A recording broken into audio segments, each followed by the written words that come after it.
ఓం శ్రీ గణేశాయ నమః. శ్రీమాత్రే నమః. శివాయ గురవే నమః. శ్రీకృష్ణ పరబ్రహ్మణే నమః. శ్రీరామాయ నమః. శ్రీ గురుభ్యో నమః. ప్రియ భగవద్బంధువులారా, మోహనవాణి ఛానల్ ద్వారా ధర్మ సందేహాలకి జవాబులు వింటూ ఉన్నటువంటి భక్తామ తల్లులకు తండ్రులకు ముందుగా నా యొక్క సాధువాదాలు. ఈ రోజున 3వ భాగంలోకి మనం ప్రవేశిస్తున్నాం. ఇందులో మనం 11వ సందేహాన్ని ఏంటో చూద్దాం. ఉత్తరం దిక్కుకి తలపెట్టి ఎందుకని పడుకొని నిద్రపోకూడదు? మనకి 4 దిక్కులు ఉన్నాయి.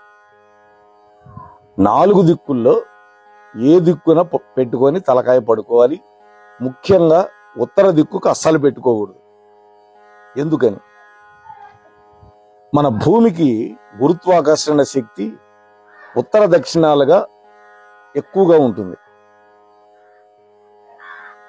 అంటే మనం గనక ఉత్తర దిక్కుకు తలకాయ పెట్టుకొని గనక నిద్రపోయాము అంటే ఉత్తర దక్షిణాల్లో ఇమిడి ఉన్నటువంటి ఆ శక్తి యొక్క తరంగాలు మన మెదడులో దాగి ఉన్నటువంటి శక్తివంతమైనటువంటి విద్యుత్ తరంగాలను తగ్గించి వేస్తాయి. దానివల్ల అనేకమైనటువంటి ఆరోగ్య సమస్యలు, మానసిక సమస్యలు వస్తాయి. అంతేకాకుండా రక్త ప్రసరణ వ్యవస్థలో కూడా చాలా మార్పులు వస్తాయి. మెదడులో లోపాలు కూడా తలెత్తుతాయి. ఇంకొక కారణం ఉంది, ఆధ్యాత్మిక కారణం. ఏమిటి అంటే, ఉత్తర దిక్కుకి తల పెట్టుకొని పడుకుంటే నిద్ర లేవగానే మనకి ఏ దిక్కు కనిపిస్తుంది?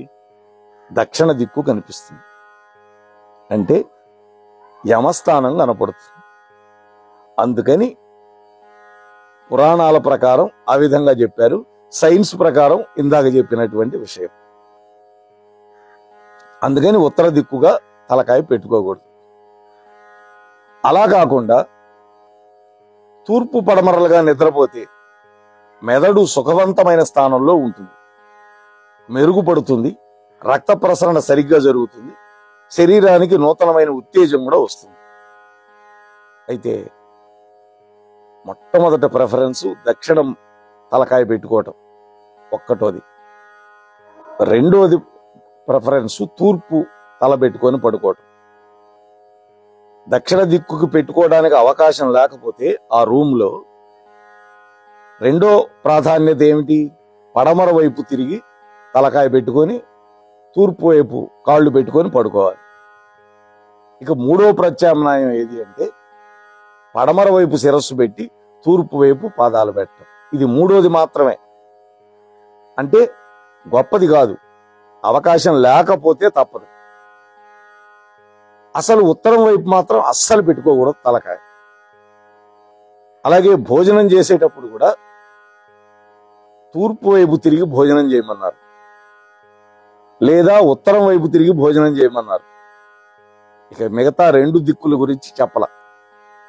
తూర్పు వైపు ఉత్తరం వైపు తిరిగి భోజనం చేయమన్నారు. అందుకనే చూడండి, తద్దినాల్లో భోక్తలు కూడా పితృస్థానంలో ఉండేవాడు ఉత్తర దిక్కుకు తిరిగి భోజనం చేస్తాడు. విశ్వే దేవతల స్థానంలో కూర్చునే వ్యక్తి తూర్పు దిక్కుగా తిరిగి భోజనం చేస్తాడు. ఈ 2 దిక్కులే ప్రశస్తం భోజనం చేయటానికి. అలాగే మల విసర్జనకు కూడా ఉత్తర దిక్కుకి దక్షిణ దిక్కుకి ప్రాముఖ్యత ఎక్కువ. తూర్పు దిక్కుకు తిరిగి మల విసర్జన చేయకూడదు. ఇది గుర్తుపెట్టుకోవాలి. అంటే విషయం వచ్చింది, సందర్భం వచ్చింది కాబట్టి ఈ విషయాన్ని కూడా మీతో మనవి చేశాను.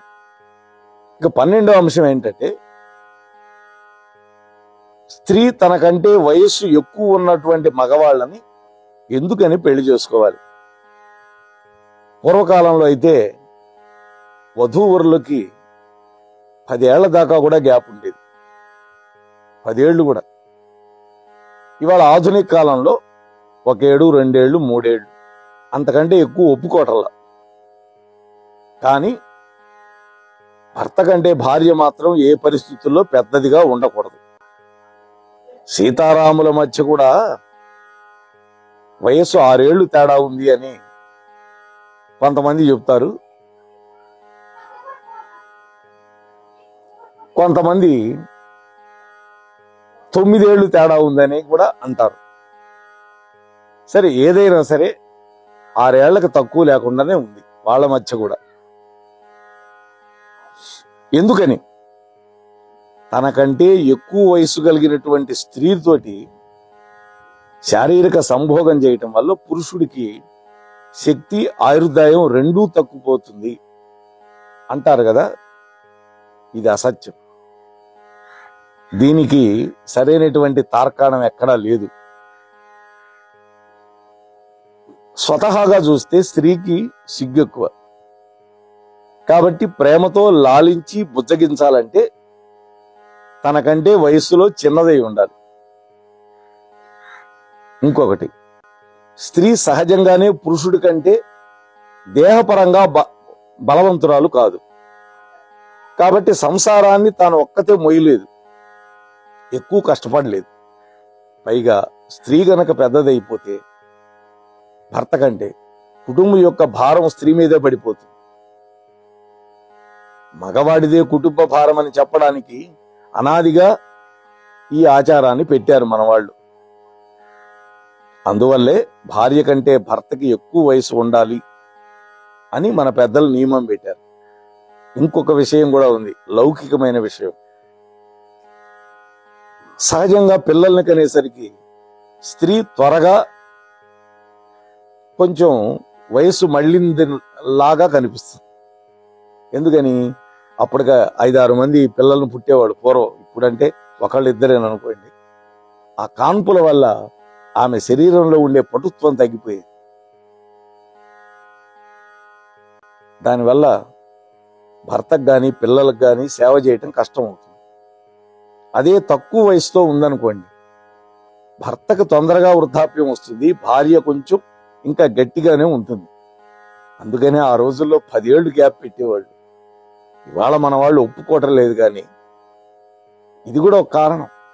అంటే ఇందులో స్వార్థం ఉంది పురుషులది. పురుష స్వామ్యం కదా మంది, దిక్కుమాలినటువంటి వ్యవస్థ. అందుకని ఆ స్వార్థంతో బహుశా పెట్టుంటారేమో. ఇంకో మాట చెబుతారు, ఆడదాని తెలివి, జ్ఞానం మగవాడి కంటే చాలా ఎక్కువ ఉంటుంది. ఆలోచన శక్తి, జ్ఞానం. అందువల్ల కూడా ఒక 5-6 ఏళ్లు గ్యాప్ ఉంటే అప్పుడు ఇద్దరి ఆలోచన శక్తి సమానం అవుతుంది. అందువల్ల 2 చక్రాలు సమానంగా వెళుతుంది బండి అనేటువంటి ఉద్దేశంతో కూడా భార్య చిన్నదిగా ఉండాలి అనేటువంటి విషయం కూడా పెట్టారు అని కొంతమంది పెద్దలు చెప్పే మాట నేను వినున్నాను. ఇన్ని కారణాలతోటి భార్య చిన్నదిగా ఉండాలి అని మనం జ్ఞాపకం పెట్టుకోవాలి. ఇక మనం పూజలు చేస్తూ ఉంటాం. పూజలో భాగంగా కొబ్బరికాయ కొడతాం. ఆ కొబ్బరికాయ ఒకవేళ కుళ్ళిపోతే మంచిదా కాదా, ఇది మనకు అనుమానం ఉంటుంది.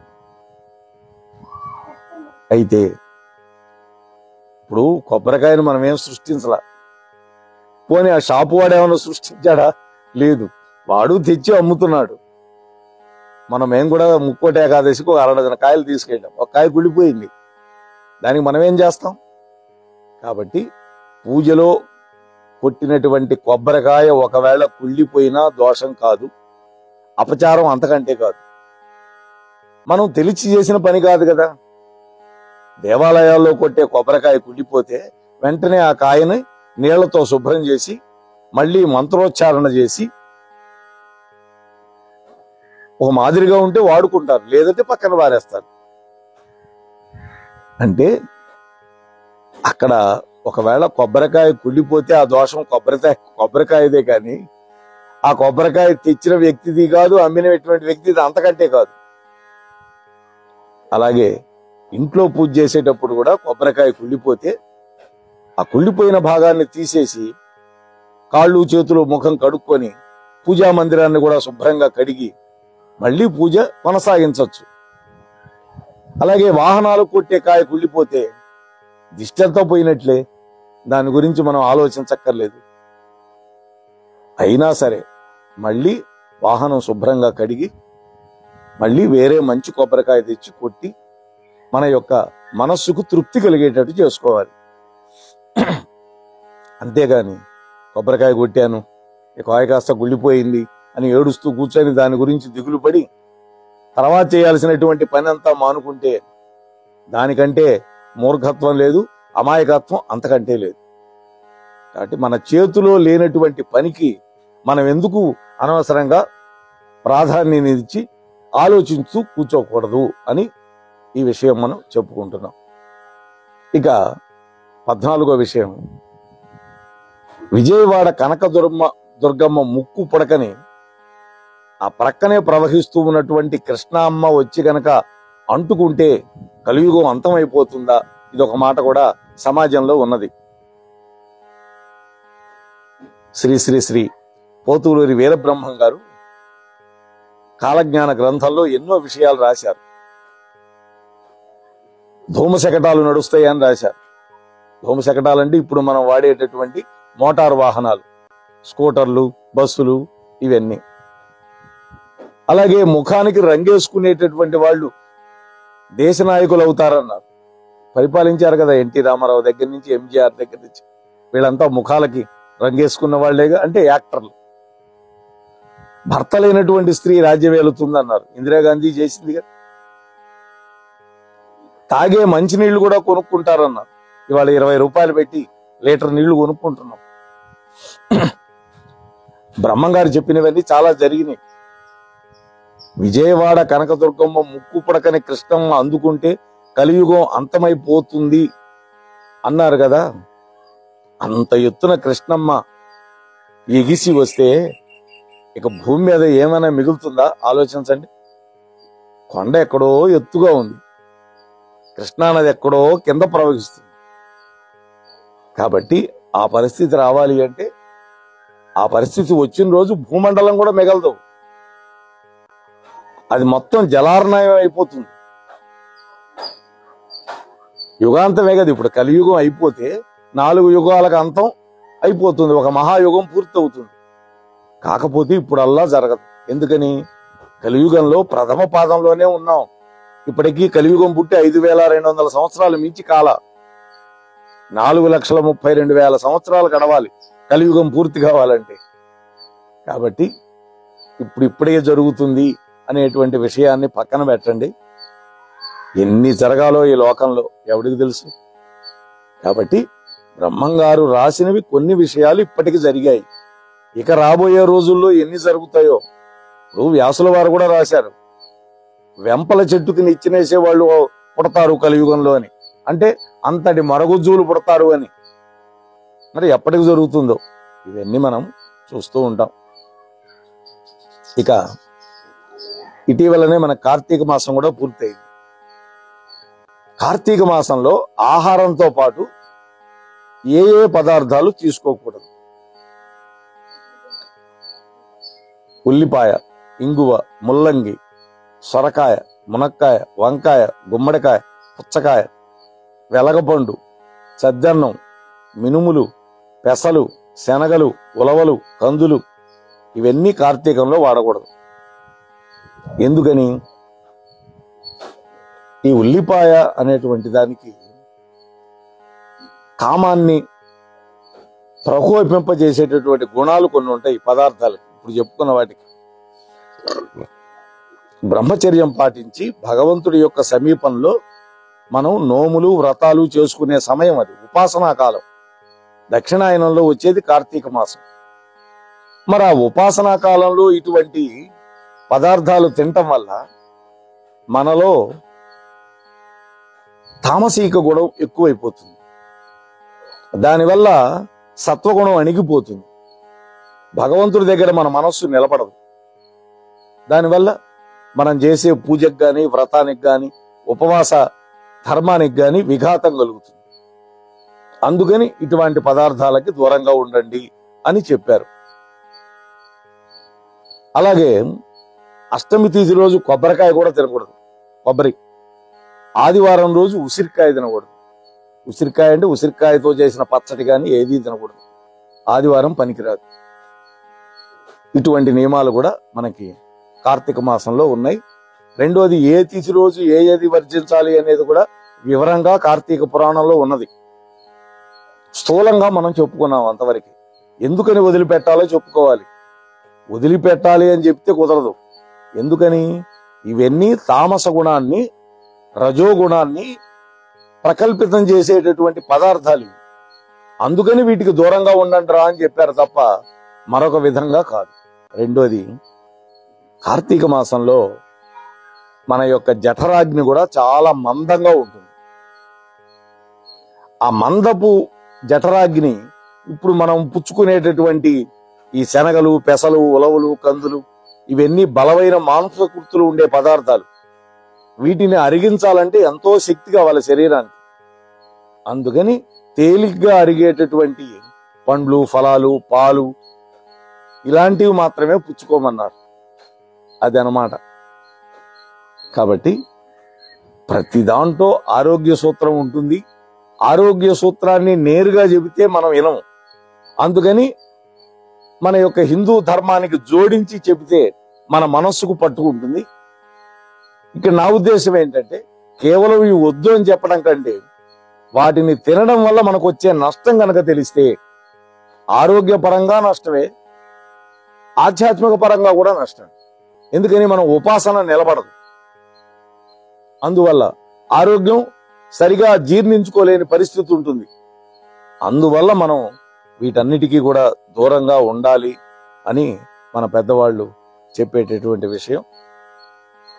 మరికొన్ని విశేషాలని రేపటి రోజు కలుసుకొని ముచ్చటించుకునే ప్రయత్నం చేద్దాం. అంతవరకు మీ వద్ద సెలవు తీసుకునే మీ ధర్మవరపు వెంకటరమణ. స్వస్తి. ఇంతవరకు మన ఛానల్కి ఎవరైనా సబ్స్క్రైబ్ చేసుకోకపోతే ఇప్పుడే ఈ క్షణమే సబ్స్క్రైబ్ చేసుకుని ఆ పక్క నుండి బెల్ బటన్ మ్రోగించి మమ్మల్ని ప్రోత్సహిస్తారని మనస్ఫూర్తిగా కోరుకుంటూ, సర్వేజన సుఖినో భవంతు, లోకా సమస్త సుఖినో భవంతు. ధన్యవాదాలు. స్వస్తి.